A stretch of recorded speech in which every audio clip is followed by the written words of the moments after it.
Welcome to my YouTube channel student academy को स्वागत करुच्ची। जो प्रथम थर पर चैनल को विजिट करते चैनल को सब्सक्राइब करना आज ही चैनल को सब्सक्राइब कर दिंतु। ये लाटेस्ट अपडेट सर्वप्रथम पाइपर जो टेलीग्राम ग्रुप रे जॉइन होना डिस्क्रिप्शन बॉक्स में टेलीग्राम लिंक दिखाई लिंक को क्लिक करके टेलीग्राम ग्रुप रे जॉइन होपारे।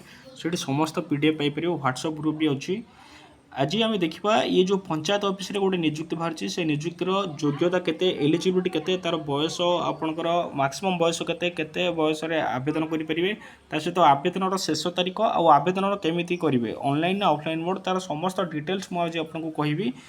वीडियो को पूरा शेष जाए देखिए ता सहित डिटेल्स आप जानीपर। ये जो रोचे ये जो देखा देखो ये रोचे पंचायत समिति कार्यालय आपंकर बारकोड पत्र संख्या भी पड़ी लेटर नंबर पड़ी 20/5/2025 नोटिस आसी जो कि एत द्वारा बरकोड पंचायत समिति अंतर्गत कंट्रोल आपंकर ग्राम पंचायत साधारण बंटन व्यवस्था सुपरिचालना जड़े जोगाण सहायक नियोजन निमंते इच्छुक योग्य प्रार्थी निम्न प्रदत्त दरखास्त फर्म आवेदन पत्र आह्वान कर ये रोचे तार दरखास्त फर्म जो मैंने भी आप्लाय करने चाहिए ये पीडीएफ टेलीग्राम ग्रुप रे मु आपको छाड़ देछि। जदि भी व्हाट्सएप ग्रुप रे आपण मागिबे मु आपको देदेवी व्हाट्सएप ग्रुप भी तले अच्छी आपंकर जो मैंने आप्लाय करेंगे यही फर्मटा फिलअप करके आप्लाय करा पड़ो। ता सहित देखूँ कौन कौन डॉक्यूमेंट दरकार जो देखा आवेदनकारी योग्यता प्रार्थी संपृक्त ग्राम पंचायत अंचल स्थायी बासिंदा होते जो पंचायत आपंकर बाहरी जो बारकोड जो पंचायत बाहरी से ही पंचायत स्थायी बासिंदा आपंकर होते बाहर पंचायत पिला आपंकर आप्लाय करेंगे ना।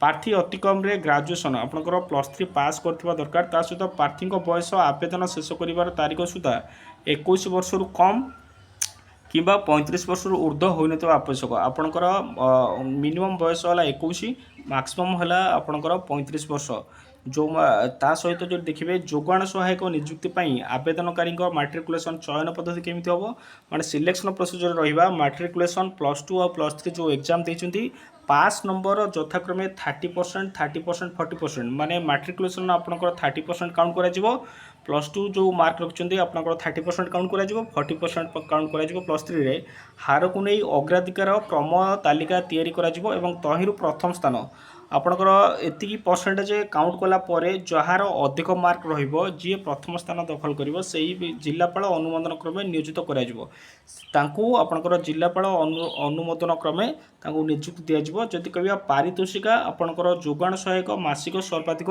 8,000 टंका मात्र यही पारितोषिका ग्राम पंचायत साधारण बंटन व्यवस्था पाउथबा मोट कमिशनर 80% अधिक हो आपंकर 8,000 टंका मासक मिल।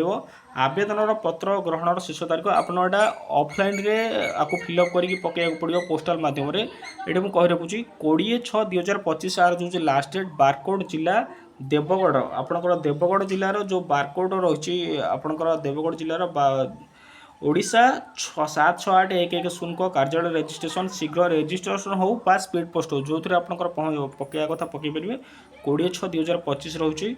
आवेदन आवश्यक प्रमाणपत्र जो देखा मैट्रिकुलेसन सर्टिफिकेट +2 सर्टिफिकेट +3 सर्टिफिकेट ता सहित मार्कसीट दरकार।